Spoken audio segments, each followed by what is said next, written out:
നമസ്കാരം. എൻ്റെ പേര് ഡോക്ടർ കിരൺ ബാബു. ഞാൻ ചേലക്കര ശ്രീനാരായണ മെഡിക്കൽ കോളേജിൽ ഡിപ്പാർട്ട്മെൻറ്റ് ഓഫ് ENTയിൽ വർക്ക് ചെയ്യുന്നു. മഴക്കാലം തുടങ്ങിയായി സീസണും ഭയങ്കരമായിട്ട് ചേഞ്ച് ആവാൻ തുടങ്ങിയിട്ടുണ്ട്. അപ്പോൾ ഈ സമയങ്ങളിലെല്ലാം കുട്ടികളിൽ കൂടുതലായിട്ടൊരു പ്രശ്നമാണ് അലർജി. അലർജി എന്ന് പറഞ്ഞാൽ മൂക്കടപ്പ്, മൂക്കൊലിപ്പ്, ജലദോഷം, പനിയായി മാറുക, അങ്ങനെ മൾട്ടിപ്പിൾ പ്രശ്നങ്ങളാണ് കുട്ടികളിൽ യൂഷ്വലി ഈ സമയങ്ങളിൽ, ഈ തുടക്കത്തിൽ, അതായത് ഈ സീസൺ ചേഞ്ച് ചെയ്ത് സ്കൂളിലോട്ട് പ്രവേശിക്കുന്ന ആ സമയത്തിൽ കണ്ടുവരുന്നത്.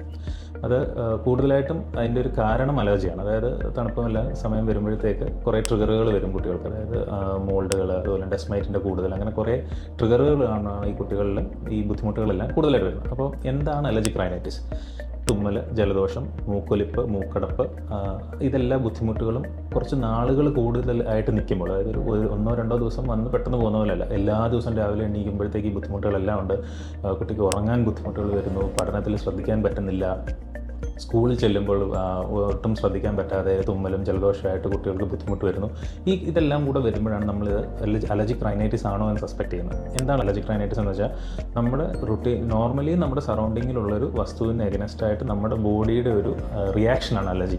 അപ്പോൾ അത് നോർമലി നമുക്കൊന്നും അത് കാണത്തില്ല. എന്നാൽ ഇത് പ്രീഡിസ്പോസ്ഡ് ആയിട്ടുള്ള ഇൻഡിവിജ്വൽ, അതായത് ഇത് വരാൻ സാധ്യതയുള്ള ആൾക്കാർ, അങ്ങനെയുള്ള ആളുകളിൽ ഈ അലർജി ട്രിഗർ ആവും. ഈ എക്സ്പോഷർ വരുമ്പോൾ നമ്മുടെ ബോഡി അതിനോട് റിയാക്ട് ചെയ്യേണ്ടത് കുറച്ചുകൂടെ കൂടുതലായി റിയാക്ട് ചെയ്യും. അതാണ് അലർജി. ബേസിക്കലി അലർജി അതാണ്. അപ്പോൾ ഇതിൽ എന്തൊക്കെയായിരിക്കും ബുദ്ധിമുട്ടുകൾ ഉണ്ടാകുന്നതെന്ന് പറഞ്ഞാൽ, കോമണായിട്ട് മൂക്കിൻ്റെ സിംറ്റംസ് ആണ് കൂടുതലായിട്ട് വരുന്നത്. അതായത് മൂക്കൊലിപ്പ്, മൂക്കടപ്പ്, ജലദോഷം, തുമ്മൽ, എക്സസീവായിട്ടുള്ള മൂക്കൊലിപ്പ്. ഇത് ചിലപ്പോൾ അത് സൈനസൈറ്റിസ് ആയിട്ട് മാറാൻ പറ്റും. ചെവി വേദന വരാം. അത് ഈ അലർജി അതുപോലെ തന്നെ നിൽക്കുകയാണെങ്കിൽ ചില സമയത്ത് മൂക്കിൻ്റെ പുറലത്തെ ദേശീയമായ അഡിനോയിഡ് വലുതായിട്ട് കുട്ടികൾക്ക് ചെവി വേദന വരാം, രാത്രിയിൽ കൂർക്കമ്പലി വരാം, അങ്ങനെ മൾട്ടിപ്പിൾ പ്രശ്നങ്ങൾ വരാം. ഇതിൻ്റെ കൂട്ടത്തിൽ തന്നെ ചെവി ചൊറിച്ചിൽ, തൊണ്ട ചൊറിച്ചിൽ, കണ്ണ് ചൊറിച്ചിൽ, അങ്ങനത്തെ ബുദ്ധിമുട്ട്. അപ്പോൾ ഇത് എല്ലാം കുട്ടിക്ക് ഒരു ഭയങ്കരമായ ബുദ്ധിമുട്ടുകൾ ഉണ്ടാക്കുന്ന സാധനങ്ങളാണ്. ഏറ്റവും കൂടുതൽ അലർജി ട്രിഗർ ചെയ്യുന്ന ഒരു സാധനം എന്ന് പറയുന്നത് ഡസ്മൈറ്റാണ്. എന്താണ് ഡസ്മൈറ്റ്? ഡസ്മൈറ്റ് എന്ന് പറഞ്ഞാൽ നമ്മുടെ മെത്തയിലും നമ്മുടെ തലയിണയിലും എല്ലാം ഉള്ള ഒരു ജീവിയാണ്. ആ ജീവിയുടെ പാർട്സ് എല്ലാം എന്ത് പറ്റും, നമ്മൾക്ക് ഭയങ്കരമായ ട്രിഗറിങ് ആണ്, അലർജിയെ ട്രിഗർ ചെയ്യാൻ ശക്തിയുള്ളതാണ്. അപ്പോൾ ഇത് വരുന്നതാണ് മെയിനായിട്ടുള്ള കാരണം. അത് കൂടുന്നത് എപ്പോഴാണ്?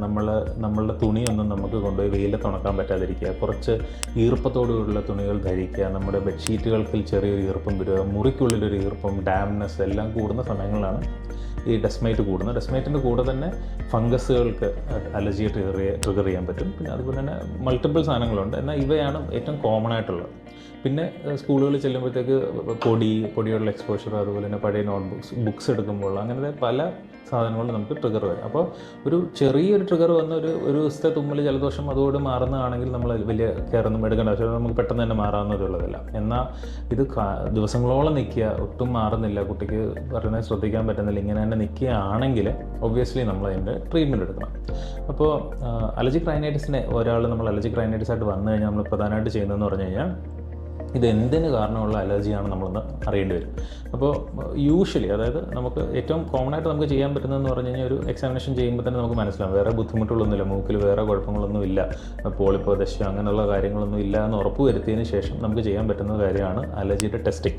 അതായത് ഇത് എന്ത് കാരണമാണ് കുട്ടിക്ക് ഇങ്ങനെ വരുന്നത്, ഡെയിലി ഇങ്ങനെയൊക്കെ വരുന്നു, അപ്പോൾ എന്താണ് അലർജൻ എന്ന് നമുക്ക് വേണമെങ്കിൽ കണ്ടുപിടിക്കാൻ പറ്റും. അതിന് അലർജിക് ടെസ്റ്റിംഗ് ഉണ്ട്. നമ്മൾ കയ്യിൽ ആ അലർജനെ നമ്മൾ പതുക്കെ ഓരോ തുള്ളി ഇട്ട് കൊടുത്തിട്ട് വളരെ പെയിൻലെസ് ആയിട്ടുള്ളൂ, വളരെ പെയിൻലെസ്, ഒരു ചെറിയൊരു നീഡിൽ കൊണ്ട് സ്കോർ ചെയ്ത് വിടുക മാത്രമാണ് ചെയ്യുന്നത്. അപ്പോൾ ഒട്ടും വളരെ മിനിമൽ പെയിനുള്ളത്, അത് പെയിൻ ഇല്ലെന്ന് തന്നെ വേണമെങ്കിൽ പറയാം. അപ്പോൾ അങ്ങനെ ചെയ്യുന്ന വഴി നമുക്ക് ഏതാണ് അലർജി ഉണ്ടാക്കുന്ന സാധനം നമുക്ക് സസ്പെക്ട് ചെയ്യാൻ പറ്റും. അപ്പോൾ സസ്പെക്ട് ചെയ്തിട്ട് അതിനെ നമുക്ക് ഫസ്റ്റ് മെഷർ എന്ന് പറഞ്ഞാൽ അവോയ്ഡൻസ്. അതായത് ഈ അലർജി വരുന്ന സാധനമെന്ന് നമുക്ക് സംശയമുള്ള സാധനത്തിനെ കണ്ടുപിടിക്കുക. അത് കണ്ടുപിടിക്കുന്ന വഴി നമുക്കിതിനെ അവോയ്ഡ് ചെയ്യാൻ പറ്റും, ഫലപ്രദമായിട്ട് അവോയ്ഡ് ചെയ്യാൻ പറ്റും. ഇപ്പോൾ ഡസ്മൈറ്റ് ആണ്, അല്ലെങ്കിൽ ചില സമയത്ത് പെറ്റ്സ് ആയിരിക്കും. അപ്പോൾ പല കാരണങ്ങളുണ്ട് അലർജി വരും. അപ്പോൾ നമ്മളതെല്ലാം ചെയ്ത് നോക്കിയിട്ട് ഏതാണ് അലർജി എന്ന് തോന്നുന്നു, എന്നിട്ട് നമ്മൾ അതിൻ്റെ ഹിസ്റ്ററി ഒന്നുകൂടെ നമ്മൾ പ്രോപ്പറായിട്ട് എടുത്തൊക്കെ നമുക്ക് മനസ്സിലാവും, നമുക്ക് ഇതാവാം അലർജിയുടെ കാരണം എന്ന് മനസ്സിലാക്കിയിട്ട് നമുക്ക് ഇതിന് അഗൻസ്റ്റ് ആയിട്ടുള്ള അവോയ്ഡൻസ് മെഷേഴ്സ് ആദ്യം എടുക്കാൻ പറ്റും. എന്നാൽ അവോയ്ഡ് ചെയ്തിട്ടും എന്നിട്ട് വലിയ കുറവൊന്നും വരുന്നില്ല, അങ്ങനെയൊക്കെ അതാണെങ്കിൽ പിന്നത്തെ ഒരു ഓപ്ഷൻ എന്ന് പറയുന്നത് മെഡിക്കൽ മാനേജ്മെൻറ്റ് 2 രീതിയിലുണ്ട്. ഒന്നെന്ന് പറഞ്ഞാൽ നമുക്ക് നേസൽ സ്പ്രേസ് സ്റ്റാർട്ട് ചെയ്യാൻ പറ്റും. Nasal spray steroid nasal sprays ആണ്. സ്റ്റിറോയിഡ് നേസൽ സ്പ്രേ എന്ന് പറയുമ്പോൾ നമ്മൾ സ്റ്റിറോയിഡ് കഴിക്കാമെന്ന് വിചാരിക്കരുത്, അത് മൂക്കിൽ കൂടെ മാത്രം കൊടുക്കുന്നൊരു മരുന്നാണ്. അപ്പോൾ അതിന് സിസ്റ്റമിക് അബ്സോർപ്ഷൻ, നമ്മുടെ ശരീരത്തിലേക്കുള്ള അബ്സോർപ്ഷൻ വളരെ വളരെ മിനിമലാണ്, ഇല്ലെന്ന് തന്നെ പറയാം. അപ്പോൾ അത് കാരണമുള്ള സൈഡ് എഫക്ട്സുകളും വളരെ വളരെ മിനിമലാണ്. നമുക്ക് യാതൊരുവിധ ഈ നോർമൽ സ്റ്റിറോയിഡ്സ് കഴിക്കുന്ന പോലത്തെയുള്ള വെയിറ്റ് ഗെയിനോ അല്ലാതെ വേറെ ബുദ്ധിമുട്ടുകളോ ഇൻഫെക്ഷൻസ് വരെയുള്ള സാധ്യത അങ്ങനെയൊന്നും നേസൽ സ്റ്റിറോയിഡ് കൊണ്ട് വരത്തില്ല. നേസൽ സ്റ്റിറോയിഡ് ചെയ്യുന്നത് നമ്മുടെ മൂക്കിൽ മാത്രം ആക്ട് ചെയ്ത് നമ്മുടെ മൂക്കിന് ഓരോ സാധനത്തിനോട് റിയാക്ട് ചെയ്യുന്ന ആ ലെവൽ കുറയ്ക്കുക മാത്രമാണ് നേസൽ സ്റ്റിറോയിഡ്സ് ചെയ്യുന്നത്. അപ്പോൾ നേസൽ സ്റ്റിറോയിഡ്സ് നമ്മളൊരു 3 to 6 മാസമെങ്കിലും കൊടുത്തു കഴിഞ്ഞാൽ കുറേ പേരിൽ ഈ സിംറ്റംസ് ഭയങ്കരമായിട്ട് കുറയും. എന്നാൽ ചിലരിൽ എന്നിട്ടും കുറയുന്നില്ല എങ്കിൽ ഉള്ളൊരു ഓപ്ഷനാണ് ഇമ്മ്യൂണോതെറാപ്പി. ഇമ്മ്യൂണോതെറാപ്പി എന്ന് പറഞ്ഞാൽ നമ്മളിപ്പോൾ ഓൾറെഡി ഒരു സാധനത്തിനോട് അലർജിയാണ് നമ്മൾ കണ്ടുപിടിച്ച് കഴിഞ്ഞു. ആ കണ്ടുപിടിച്ച് കഴിഞ്ഞാൽ വസ്തുവിൻ്റെ എഗനസ്റ്റായിട്ട് നമുക്ക് ഇമ്മ്യൂണോതെറാപ്പി സ്റ്റാർട്ട് ചെയ്യും. അതായത് ആ വസ്തുവിനെ വളരെ നേർത്ത രീതിയിൽ നമ്മൾ അതിൻ്റെ പൊട്ടൻസി വളരെയായിട്ട് കുറച്ചിട്ട് നമ്മൾ സബ്ലിംഗ്വലി, അതായത് നാക്കിൻ്റെ അടിയിലായിട്ട് തുള്ളിമരുന്ന രീതിയിൽ ഓരോരോ തുള്ളിയായിട്ട് അതിൻ്റെ പൊട്ടൻസി കൂട്ടി നമുക്കൊരു റിക്വയർഡ് പൊട്ടൻസി ഉണ്ട്. ഒരു മാസം ഇത്ര mg നമ്മുടെ ശരീരത്തിൽ ചെല്ലുന്ന രീതിയിലൊരു പൊട്ടൻസി ഉണ്ട്. അപ്പോൾ ആ പൊട്ടൻസിയിലേക്ക് നമ്മൾ എത്തിക്കുക. ആ പൊട്ടൻസി എത്തിച്ചിട്ട് അതിനെ മെയിൻറ്റെയിൻ ചെയ്യും. ഇമ്മ്യൂണോതെറാപ്പിയുടെ ഒരു ബുദ്ധിമുട്ടെന്ന് പറഞ്ഞു കഴിഞ്ഞാൽ അതിൻ്റെ ട്രീറ്റ്മെൻറ്റ് കുറച്ച് ലോങ് കോഴ്സാണ്. അതൊരു 3 years എങ്കിലും മിനിമം നമ്മൾ ഒരു അത്രയെങ്കിലും എടുക്കണം, എങ്കിലേ അതിൻ്റെ ഗുണമുള്ളൂ. അങ്ങനെ എടുത്തു കഴിഞ്ഞുള്ള ഗുണമെന്ന് പറഞ്ഞാൽ ഒരു നെക്സ്റ്റ് 14, ഒരു പഠനങ്ങൾ പറയുന്നത് ഒരു നെക്സ്റ്റ് 13 to 14 years വരെ കുട്ടിക്ക് സിംറ്റം ഫ്രീ ആയിട്ടിരിക്കാൻ പറ്റും. അതായത് സിംറ്റംസ് എല്ലാം നന്നായിട്ട് കുറയും.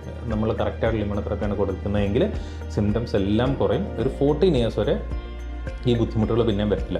എന്നിട്ട് അതിനുശേഷം ബുദ്ധിമുട്ട് വരാനുള്ള സാധ്യതകളുണ്ട്, എന്നാലും മറ്റേതിനെ വെച്ച് നോക്കുമ്പോൾ കുറവായിരിക്കും എന്നാണ് പഠനങ്ങൾ പറയുന്നത്. അപ്പം നമുക്ക് ഇങ്ങനൊരു ഓപ്ഷനുണ്ട്. എന്നാൽ മെജോറിറ്റി ആൾക്കാർക്ക് നമ്മൾ നേസൽ സ്പ്രേസ് കൊടുക്കുമ്പോൾ തന്നെ നല്ല റിലീഫ് കിട്ടുകയും കുറേ പേര് നേസൽ സ്പ്രേ തന്നെ കണ്ടിന്യൂ ചെയ്യാറുമുണ്ട്.